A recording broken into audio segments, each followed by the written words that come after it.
Poitra.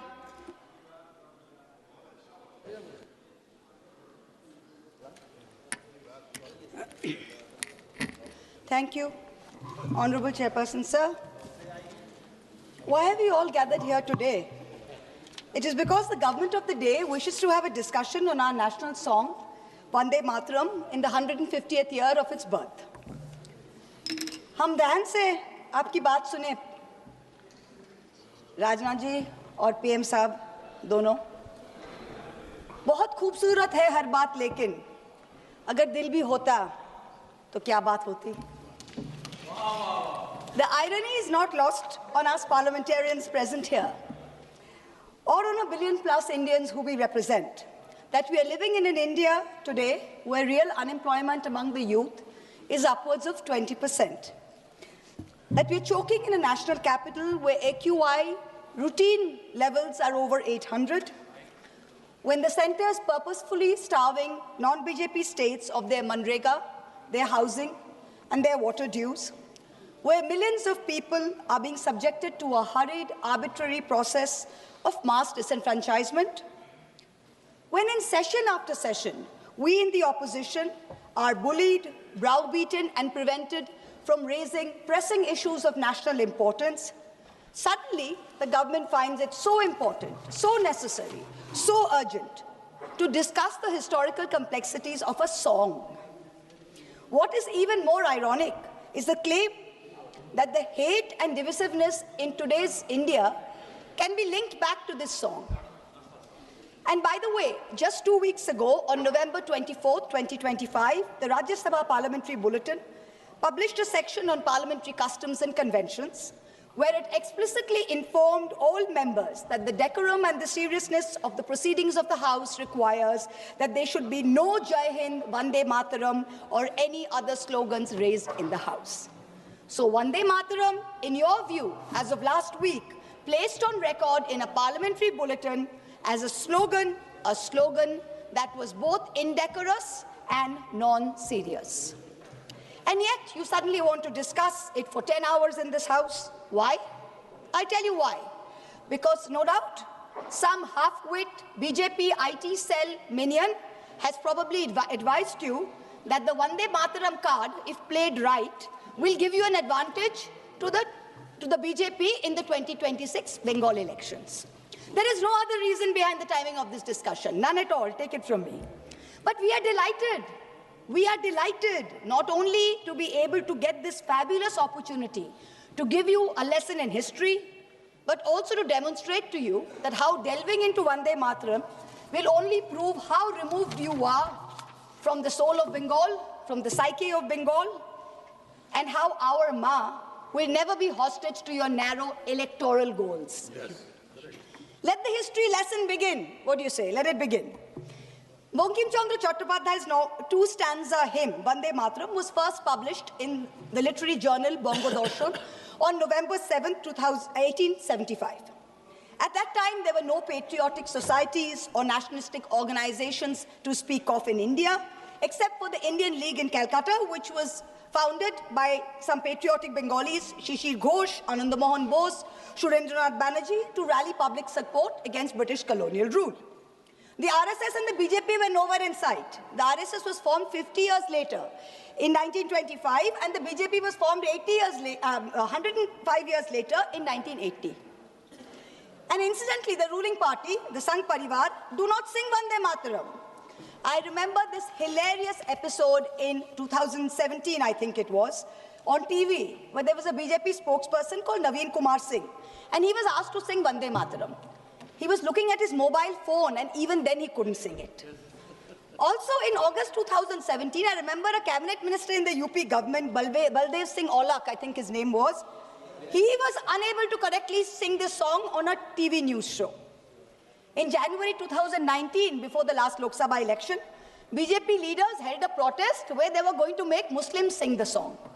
They themselves could not sing the song correctly, so the meeting descended into chaos, and the BJP leaders and their followers chanted slogans like, "Is desh mein agar rehna hoga, to Vande Mataram kehna hoga." So frankly, the BJP's commitment to this song is a badly scripted comedy. The British ban the use of the slogan Vande Mataram under the sedition laws and banned its singing in any public place.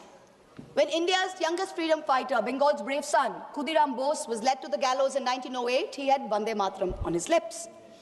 When in 1927, Ram Prasad Bismil walked to the gallows in Gorakhpur jail, when Ashfaqullah Khan walked to the gallows in Faizabad jail, they all had Vande Mataram on their lips. But this is the same slogan that the Rajya Sabha bulletin finds non-decorous and non-serious in the Rajya Sabha. Who in the BJP, who in the RSS, who in the treasury benches can claim even a tenuous link to the freedom struggle, that today you feel you are the guardians of Vande Mataram and will teach us Bengalis and the rest of India what its significance is? Out of 585 total prisoners in Andaman Cellular Jail, Kalapani, between 1909 and 1938, 68%, 398 were Bengali. The second largest contingent was from the Punjab, 95 revolutionaries.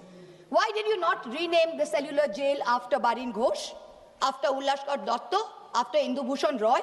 What homage have you paid Bengal? What homage have you played the land of Vande Mataram? Today you're having a discussion on this. The hymn Vande Mataram did not gain much popularity till it was included in Bankim Chandra Chattopadhyay's novel Anandamot in 1882 when it was published. Now, when he published it, he added 4 extra stanzas to it. The first 2 stanzas, which he had written in 1875, were a lyrical ode to the motherland. It says, giver of bliss, beauty. The version in the novel, which he incorporated in 1881-82, had a different tone than that of the original poem. The figure of sweetness and light was now endowed with a fearsome accoutrement and the trappings of war almost. But this is in keeping with the narrative of the novel, which was about the Shonnashi rebellion. It is important to note here that in the next 4 stanzas that he wrote, Bankim Chandra Chattopadhyay used the words Shaptokoti, which means 7 crores. Now, 7 crores in the 1871 census was the population of undivided Bengal, Bihar, Orissa, and Assam.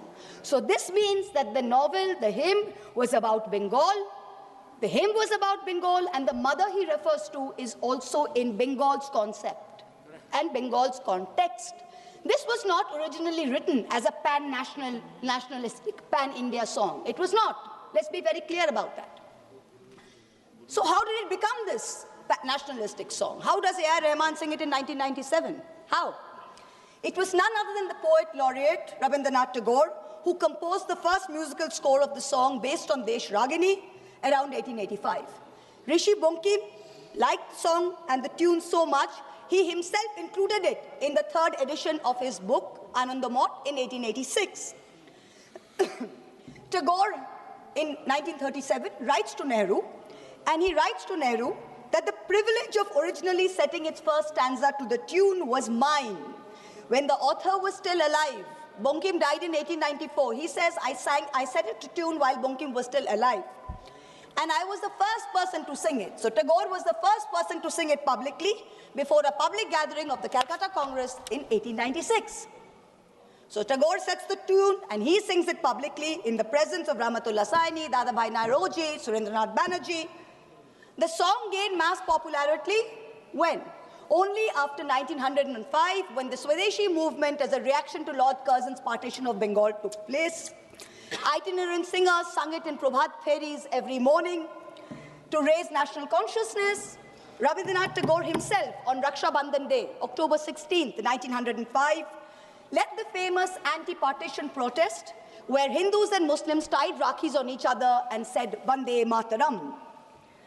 Today, this BJP government, who claims to promote Vande Mataram, has ensured that even the moon, that moon of Raksha Purnima, that moon of Eid, has been partitioned. Hindu women can break their Karwa Chauth fast on their roof with the sighting of the moon, but a Muslim in a BJP-ruled state is forbidden from offering Eid ka namaz on his roof to the same moon. And you are blaming a song for India's divisiveness. The song was sung again during the Congress session in Benares in 1905 by Tagore's niece, Sharla Devi Chaudhurani, who replaced the Shaptokoti, the 7 crores, with Trikshakoti, which means 30 crores, which is the population of India in the last census of 1901. So this is the first time that the song is gathering a pan-national appeal. Gandhiji, in the Indian Opinion paper, he writes in December 1905 that this song is so popular. Just as we worship our mother, so is this song a passionate prayer to India. Tagore continued to use the refrain Vande Mataram almost as a slogan in some of his own songs. He says it in many of his own songs. Many of his own songs use the term Vande Mataram. The Swadeshi agitation of 1905 and 1908 saw Vande Mataram as a clarion call. The great Tamil poet Subramanya Bharati, he translated it in Tamil in 1905. It began to be sung in meetings and processions all over India, from coastal Andhra Pradesh, from Vijayawada and the Krishna, to after Jallianwala Bagh in the canals and cantonments of Punjab, where they didn't think of it as a Bengali Sanskrit hymn. They saw it as a shared call of resistance. You, this government today, claim to be the guardians, the true upholders of the spirit of Vande Mataram. We've listened to the Prime Minister for an hour. We've listened to the Honorable Defence Minister for an hour tell us about how they are the true upholders of Vande Mataram. So let me, as a true Bengali, as a proud Bengali, speak for 10 koti Bengalis today, who you call Bangladeshis, who you call Rohingyas. You harass us on the streets, in colonies. You throw us out when we are pregnant across the border. I'm going to dissect the song stanza by stanza and demonstrate how you are butchering both the spirit and the soul of Vande Mataram far more than any 1937 resolution ever did. Shujalang, Shufalang, Balayaja, Shitalang, Shushamlang, Mataram. What do we have here? What have you done on your watch? Shujalang, beautiful abundant water. Over 70% of India's surface water is undrinkable today. India ranks 120 out of 122 countries in the Water Quality Index. 21 major cities, including Delhi and Bangalore, are expected to deplete their groundwater reserves by 2030. And yet, in the face of this data, the government is cutting the Jal Jeevan Mission money to all the states. Bengal itself is owed 3,000 crores in Jal Jeevan Mission money. This is what you are doing for Shujalang. Malayaja Shitalang, the cool, fresh air. This is a joke. The AQI in the national capital today is between 800 and 1,000 routinely. Our children are choking. The elderly are dying. You know what the centre has done? The centre has exempted 78% of thermal power plants from installing key anti-polluting systems. The Environment Ministry has spent less than 1% of its 858 crore pollution fund in 24-25. Fossil fuel-driven pollution claims 1.72 million lives in India, and premature mortality due to outdoor air pollution costs India $339 billion US. That's 9.5% of our GDP. That's what we are doing for Malayaja Shitalam. Shoshu Shamalam, the blessed fertility of the soil. What's the government done? The Ministry of Agriculture and Farmers Welfare saw a reduction in its budget of 2.5% this year. Pradhan Mantri Fasal Bima Yojana, meant for the poorest of farmers, suffered a cut of 3,600 crores. It is estimated that 37% of India's land is affected by degradation. 2/3 of soil samples collected from India are deficient in nitrogen, phosphorus, and potassium, and 85% contain too little carbon for functioning soil systems. Shuhashining, Shumoduro Bhashining, sweet smile, sweet in speech. You, the ruling party, with your hate speech, routinely call for violence against Muslims and minorities. For calls from genocide in Haridwar to open threats in rallies, you use terms like vote bank, infiltrators, Ghuspetia, those with more children as dog whistles. You impose Hindi on us. You call Bangla a Bangladeshi language. You have unleashed the worst kind of linguistic terrorism on all of us, where people are scared to speak their mother tongue in the streets of Delhi, in the streets of Gurgaon. There is no Shumodhura Bhashining in today's BJP. Shukhodang, Borodang, Matarong, give us happiness. Today, an arbitrary, hurried exercise of your design is making the Election Commission force such work pressure that BLOs are committing suicide. And what does the Election Commission say to us? They say, oh, it's in the line of duty. They should be happy doing it. India is ranking 118 out of 147 countries in the 2025 World Happiness Report. To be a minority in India today is to be perpetually suspect, perpetually second class, and perpetually subordinate. Far from feeling happy, minorities are fearing the state instead of feeling protected by it. Tumi vidya, tumi dharmo. Sir, I have 22 minutes. Only two speakers, 1 minute. Sir. Time has to extend it. Okay. Already we Tumi reached- vidya, tumi wait. dharmo. Let's talk about vidya first. Honorable members, we reached already 6 o'clock.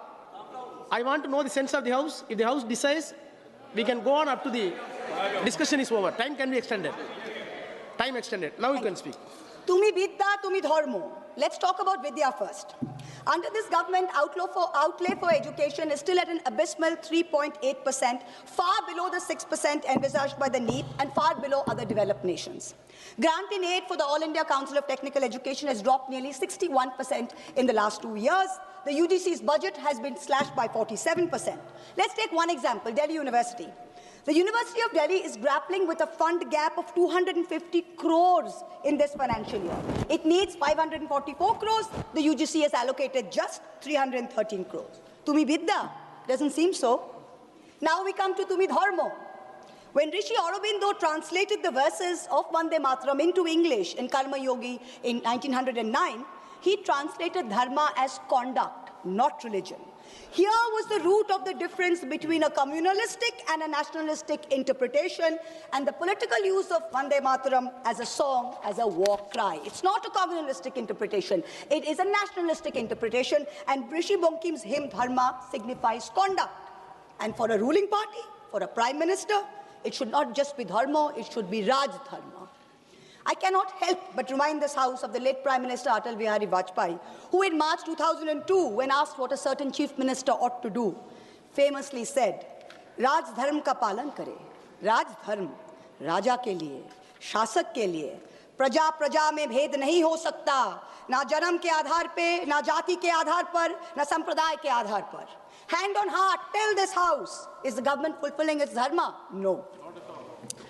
Bahute tumi ma shakti, hriday tumi ma bhakti. Rishi Bonkim said, faith should be in your heart and strength should be in your arms. This government instead has moved faith into its arms. You have made Bahute Bhakti with your brute force, with your majority, and you're bulldozing your way into the national secular fabric. And your heart is weak because our enemies are striking again and again. And yet we are letting a president of a third country proudly proclaim over and over again that he blackmailed India into accepting a ceasefire. Omolang otulang, without a stain, without compare. Where has the government brought us today? Let me compare across some major global indices since 2014. The UN's report says inequality reduces India's Human Development Index by 31%, one of the highest losses in the region. The World Press Freedom Index, India fell from 140 in 2014 to 141 today. On the World Economic Forum's Global Gender Gap Index, India went from 114 in 2014 to 131 today. Most important, on the Global Hunger Index, which measures child malnutrition, India used to rank 55 out of 76 in 2014. Today, it ranks 102 out of 123. So we are certainly not without stain. And let me, for once and for all, debunk the ruling party's false claim that a truncated song is always an insult. Jana Gana Mana was originally written as a Brahmo hymn in 1911 and consisted of 5 stanzas. It was called Bharato Bhaggo Vidhata. Remember that the Brahmo Samaj was formed by Raja Ram Mohan Roy, and this is the same Raja Ram Mohan Roy that the Madhya Pradesh Higher Education Minister Inder Singh Parmar called a British agent, a dalal, working for religious conversion. If your party's man is calling Raja Ram Mohan Roy a dalal, I wonder what kind of higher education he can be responsible for. Jana Gana Mana is also a truncated song.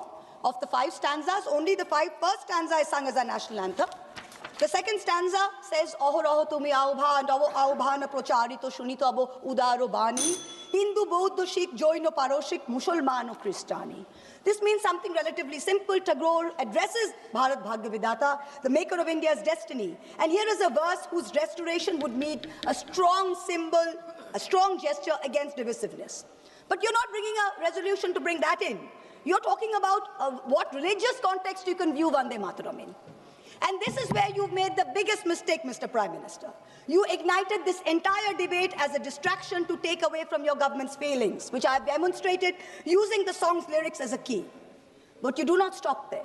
One of the chief spokespersons of the BJP, a fellow MP here, went one step further and said that this truncation was done at Nehru's behest.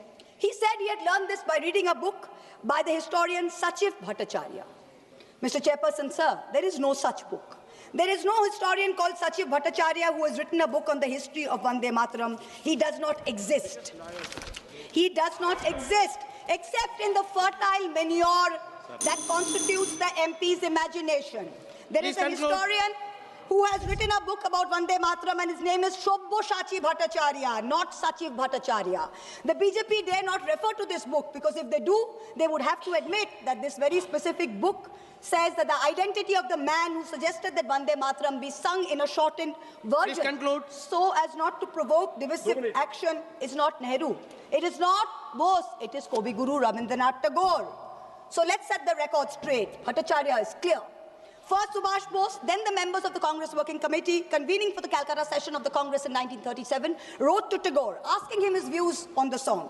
To his reply, Tagore wrote, "The core of Vande Mataram is a hymn to goddess Durga. This is plain, so there can be no debate about it. The novel Anandamath is a work of literature, and so the song is appropriate to it. But Parliament is a place of union for all religious groups, and there the song cannot be appropriate." On October 26, 1937, 3 days prior to the session, Gurudev wrote again to Nehru on this issue. And so he, with a special relation to Vande Mataram, suggested that the first two stanzas should be adopted, and his letter profoundly influenced the resolution. Please. Last para, sir. Last para. Please. Rishi Bankim was a highly complex mind, and Anandamath was not his final word on communal history. His last novel, Sitaram, imagines a Hindu realm founded by a heroic and idealistic king who defeats his Muslim adversaries. However, he comes to embody and exceed all the evil attributed to Muslim, and all his Hindu associates abandon him. So if you have the guts to get into the issue, target the man who very wisely edited the song. It was neither Nehru nor Bose, it was Rabindranath Tagore. Come. If you have the courage to withstand truth, come. Fight an election in Bengal in 2026 by saying that Tagore was responsible for dividing India. Let us see where that takes you.